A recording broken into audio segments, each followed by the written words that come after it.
right, let's get an introduction to the AE Machines coding interface that we can use for the starter kit as well as the nightlight and soil moisture monitor kits from MakeCrate. In order to do this, you're going to click Start Building when you go to aemachines.io. And then if you have an account, log in. If you don't, you can create one. I have one. So I'm going to log in.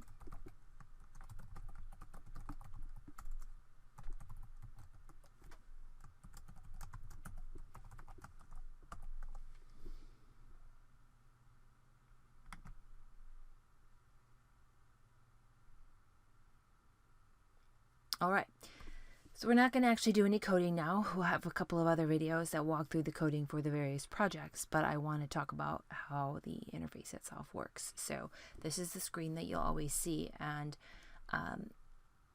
it's set up so that your hardware is happening over here, and then your software, the code, is actually going to go on in here in the form of various patterns. And so everything is divided up into senses and actions and sensors and actuators. So we kind of talk about those sometimes in terms of inputs and outputs. So you'll see the sensors are things like your moisture sensor, which is taking a reading, or the photoresistor, which is taking a light reading, or the sound sensor, again, taking a reading, the small button that you're pushing to tell your Arduino that something's happening. And actuators are things that produce an output, so different kinds of buzzers, motors. We've got our LED matrix down here from the soil moisture kit, LEDs, things like that. And so those correspond to various senses and actions over here.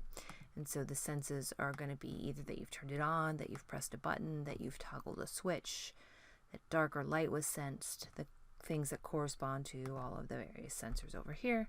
And then the actions are going to correspond to the actuators. And so you'll see an action for the LED matrix. The LED itself can go on or off. The buzzer can produce various types of noise. So every time you want to code something, you're going to choose whether you're using a sensor or an actuator.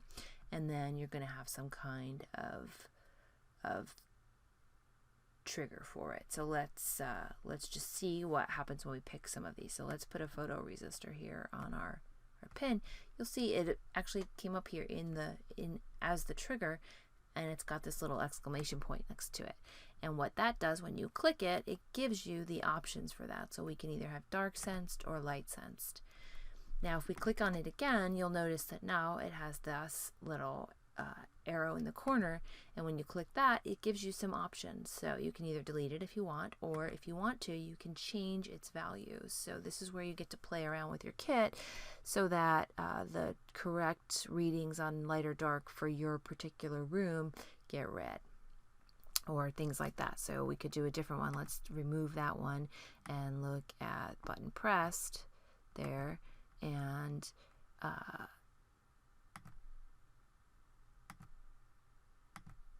you can either have it act the trigger in the state or the transition. So now we didn't actually put a buzzer. So notice now though that, let me put that back on there. When it has a question mark, it's asking you, do you want to use a new piece or an existing one? So let's click existing, and you'll see over here that when we put the button in the trigger, it actually added the part over here for us. So for our purposes, because we're trying to match up with the directions in MakeCrate, you're going to want to choose your parts first and add them to the right pins that the directions tell you, and then choose the corresponding action. So let's take a quick look at one more. Let's look at an actuator and see what happens when we do that. So let's just do a simple LED. We'll put it on over here. Whoops, I dropped it on pin 9. That'll work. And notice it came here to this. So we have our trigger, and then the action that happens as a result of the trigger. So the sensors are going to end up on this side, and the actuators over here. And again, we have that exclamation point. We click that, you see all the possibilities for a light. It can blink, it can come on and off, it can get brighter or dimmer, or it could turn on briefly. So let's choose one of those. Let's just choose blink, and then see what happens when we close that. There are going to be various settings that you can choose. So you can increase the number of times it blinks, the pattern that it blinks with, so whether it starts on or off, and then if it's going to go fast or slow. So that gives you an idea of what happens. You always have to have a trigger.